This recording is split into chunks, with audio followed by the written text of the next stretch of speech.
Votre Zapactument windowsphone.com du 28 septembre au 4 octobre 2015 dans ce numéro 21 avec My Modern UI TV. Et n'oublions pas J-2 avant la conférence Microsoft.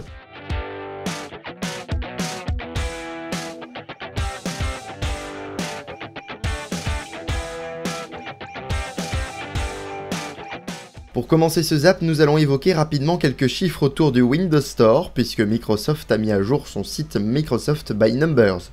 Ainsi, on apprend que le Windows Store compte désormais 669 000 applications, un beau chiffre mais qui fait toujours défaut si on le compare aux 1,5 million d'applications présentes sur l'Apple Store ou le Google Play Store.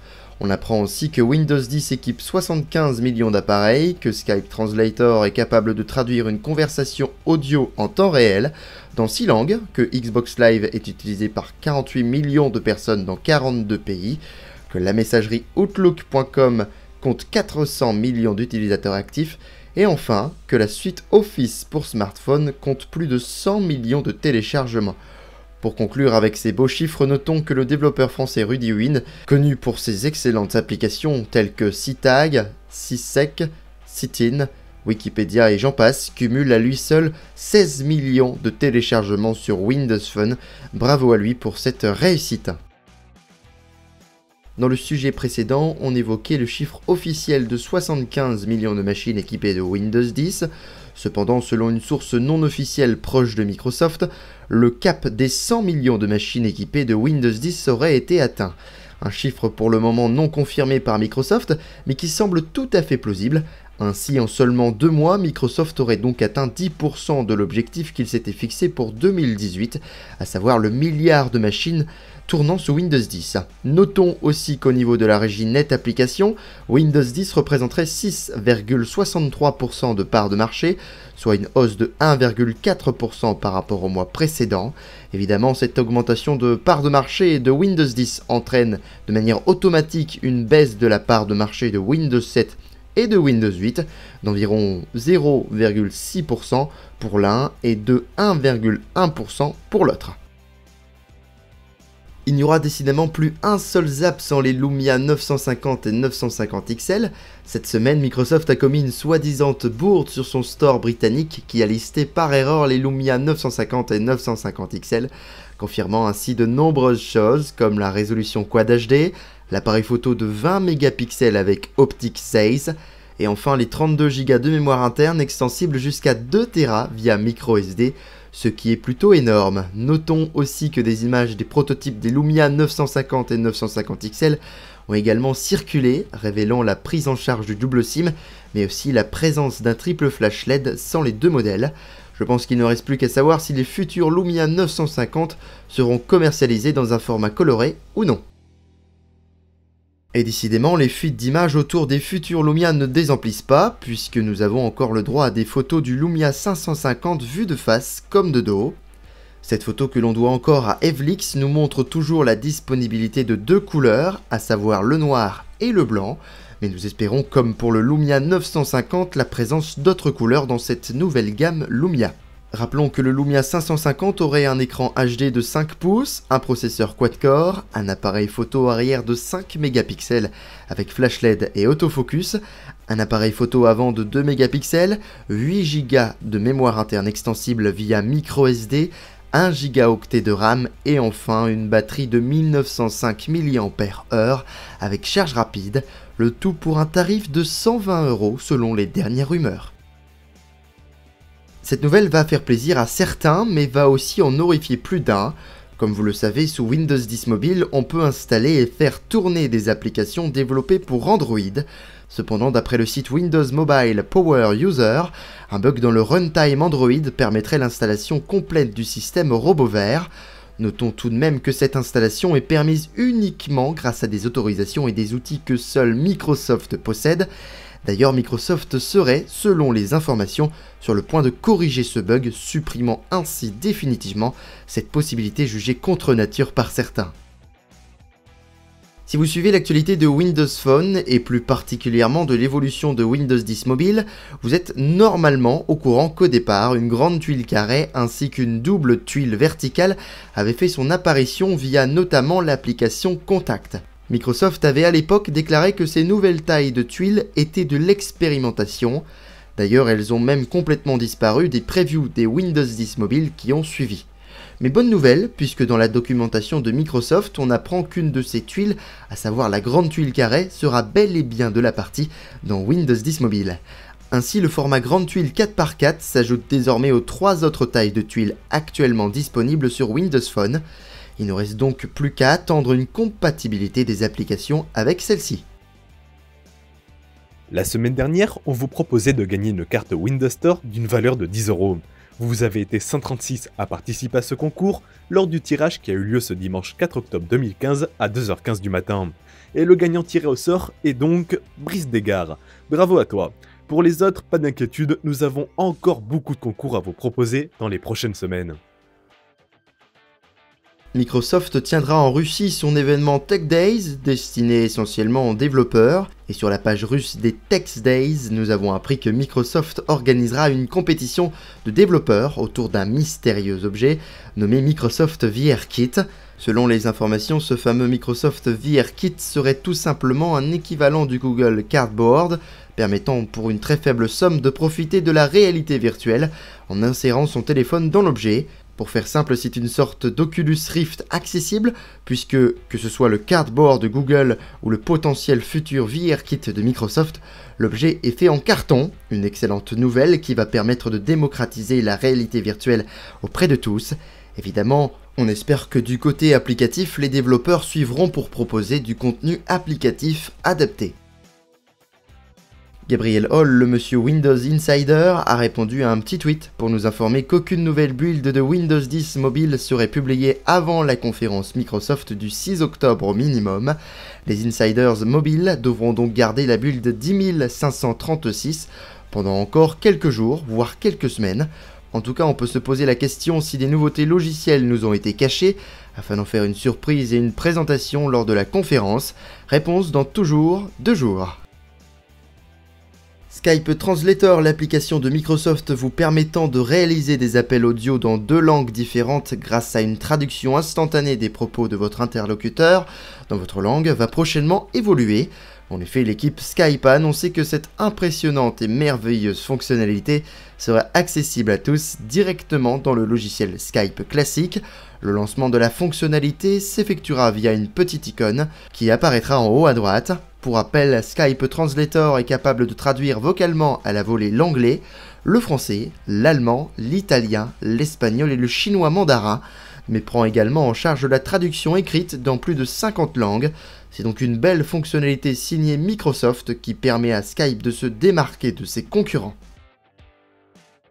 Les rumeurs autour des Lumia sont nombreuses, mais n'oublions pas que la Surface Pro 4 sera aussi de la partie le 6 octobre prochain, et cette semaine, la future nouvelle génération de tablettes Surface a fait parler d'elle, avec une rumeur autour de son écran. Selon la rumeur, l'écran de la Surface Pro 4 s'étalerait sur toute la surface de la tablette, éliminant ainsi les bords et apportant du coup une plus grande taille d'écran dans un format inchangé. Ce serait une excellente nouvelle, mais la rumeur deviendra-t-elle concrète? Réponse bientôt. Parmi les nouvelles fonctionnalités de Windows 10 Mobile, on relèvera sans aucun doute la fonctionnalité Continuum, permettant de transformer votre smartphone Windows Phone en un PC. Pour que cela fonctionne, on peut connecter via Bluetooth un clavier et une souris au téléphone, ainsi qu'un écran sans fil via le Miracast. Cependant, il est également possible de brancher l'ensemble par câble via un accessoire que l'on connaissait sous le nom de code Munchkin et qui est désormais connu sous le nom de Microsoft Display Dock ou Continuum Hub. Ce dernier commence d'ailleurs à apparaître dans le catalogue de certains revendeurs. Évidemment, la description produit évoque l'ensemble des avantages productifs que permet la fonctionnalité couplée à l'objet, mais confirme aussi la présence du dual screen, permettant d'utiliser son téléphone normalement pendant que ce dernier affichera un contenu façon PC sur le second écran. Une fonctionnalité inédite que nous avons hâte de découvrir dans la conférence Microsoft du 6 octobre. Le logiciel Windows Phone Recovery Tool permettait jusqu'à présent de réinstaller intégralement son Lumia ou son HTC One M8 for Windows en y installant la dernière ROM disponible pour l'appareil. Et cette semaine, ce logiciel fort pratique a bénéficié d'une mise à jour portant le numéro 3.0.1, apportant essentiellement la compatibilité de ce dernier avec le HTC 8X.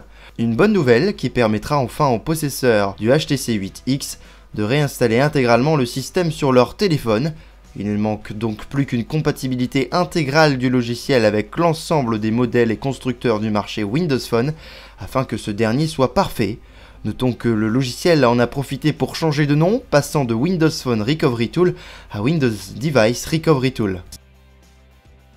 Et on enchaîne rapidement sur l'annonce de la disponibilité de la Surface 3 dans son édition 4G sur le Microsoft Store français. Jusqu'ici annoncée comme une exclusivité Orange, la Surface 3 4G peut donc être désormais achetée par tous dans deux configurations, à savoir en version 64 Go et 2 Go de RAM et en version 128 Go avec 4 Go de RAM. Enfin, rappelons que la Surface 3 embarque un processeur quad-core Intel Atom. Bref, si vous souhaitez avoir un appareil hybride mi-tablette, mi-PC avec une compatibilité 4G, la Surface 3 est peut-être faite pour vous. Toujours en évolution, l'assistant personnel Cortana bénéficie d'une belle avancée pour les professionnels, puisque l'assistante est désormais capable de récupérer des informations provenant du réseau social LinkedIn. Évidemment, comme souvent avec les assistants vocaux, la fonctionnalité se limite aux pays anglophones, mais espérons qu'elle ne tarde pas à être disponible dans l'ensemble des langues prises en charge par Cortana. Évoquons rapidement la potentielle fin d'un conflit entre Google et Microsoft. Les deux sociétés auraient en effet mis fin à tous leurs litiges en cours sur leurs brevets respectifs. D'ailleurs, Google et Microsoft se seraient mis d'accord pour collaborer ensemble sur les questions de brevets, mais aussi pour travailler ensemble dans d'autres secteurs à l'avenir. Certains imaginent déjà l'arrivée des services applicatifs de Google sur les plateformes de Microsoft via le Windows Store. Évidemment, rien de fait pour le moment, mais c'est en effet une possibilité à ne pas négliger, surtout quand on connaît la position délicate que connaît Google en ce moment avec Android. Pour rappeler, Google est en effet accusé d'abus de position dominante avec Android aux États-Unis, mais également en Europe. Affaire à suivre en tout cas. Le 30 septembre 2014, Microsoft annonçait Windows 10 et lançait pour la première fois un grand programme de bêta-testeurs appelé Windows Insider. Ce programme inédit fête donc ses 1 an d'existence. Et en 12 mois, ce sont donc plus de 7 millions de testeurs qui ont fait de nombreux retours sur leur vision du système Windows 10, qu'il soit desktop ou mobile, le tout à travers 27 builds. Microsoft et ses équipes ont donc tenu à faire un petit message dans le Hub Insider pour remercier la communauté qui a grandement influencé les différents ingénieurs de Microsoft dans la conception et l'évolution de Windows 10. Rappelons pour conclure que le programme Insider n'est pas mort et continuera d'être bien actif, avec toujours de nombreuses builds en preview pour les Insiders. Quoi qu'il en soit, bon anniversaire à ce programme inédit, permettant à l'utilisateur de s'exprimer librement sur ses attentes.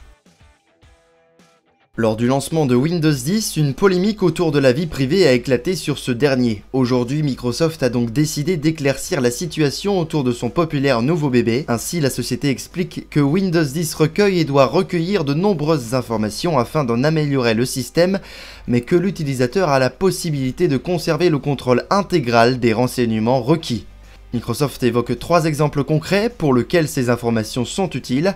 Premièrement, les données liées à la sécurité et à la stabilité, le but étant évidemment de comprendre le plantage d'une application et sur quel type de matériel ce dernier intervient, afin d'en apporter un correctif si possible. Deuxièmement, Microsoft récupère les données concernant la personnalisation du système. Par exemple, l'assistant Cortana ne peut fonctionner correctement sans apprendre votre quotidien. Troisièmement, Microsoft évoque les données liées à la publicité en insistant qu'aucune analyse de contenu présent dans les mails ou tout autre moyen de communication n'est effectué afin de proposer de la publicité ciblée. Évidemment, certaines désactivations entraîneront une moins bonne expérience dans votre système, mais si tel est votre choix, vous pouvez en décider ainsi. Microsoft a décidé de monter un lieu éphémère du 5 au 18 octobre devant le centre Pompidou. Ce lieu, appelé aussi le Windows Cube, sera ouvert au public pour promouvoir Windows 10 afin d'en expliquer ses nouveautés. Outre l'aspect informatif, le Windows Cube proposera un bar à upgrade permettant aux visiteurs de mettre à jour leur système vers Windows 10 avec l'aide d'une personne compétente. Mais ce n'est pas tout, puisque ce Windows Cube de 300 mètres carrés sur 2 étages accueillera également des performances d'artistes comme par exemple des danseurs, chorégraphes ou encore des graphistes. Le cube fenêtré accueillera aussi un espace consacré à l'opération Upgrade Your World, visant à accompagner à hauteur de 10 millions de dollars plus de 100 associations caritatives à travers le monde. Notons que Microsoft s'attend à recevoir 10 000 visiteurs pendant cette opération, mais notons surtout qu'une soirée privée aura lieu le 10 octobre pour 200 fans Microsoft tirés au sort sur le site de l'événement. Et qui sait, peut-être qu'il y aura les nouveaux Lumia, la nouvelle Surface et le nouveau bracelet connecté de Microsoft lors de l'événement. Avant de se quitter, parlons rapidement du musée du design de Londres qui proposera aux visiteurs de s'équiper de l'un des 40 Lumia 640 XL mis à leur disposition pour leur offrir des compléments d'information via des socles NFC, mais également pour avoir un retour sur leur opinion en répondant à des questions directement sur le téléphone. Histoire d'être complet, les visiteurs pourront avoir des explications sur le fonctionnement du Lumia 640 XL dans le musée via des tablettes Surface. Pour conclure, notons que le dispositif sera présent jusqu'à la fin du mois de mars 2016. C'est donc la fin de ce numéro 21 du Zapactu monwindowsphone.com. Rappelons que la conférence Microsoft du mardi 6 octobre sera évidemment à suivre sur monwindowsphone.com, site sur lequel vous retrouverez l'intégralité des actualités Windows Phone et Windows 10 qui n'ont pas été traitées dans ce zap. Rappelons aussi que l'émission possède son application à télécharger sur l'ensemble de vos appareils Windows. C'était Alex Debert, passez une excellente journée, une bonne fin de week-end, bonne conférence et à la semaine prochaine.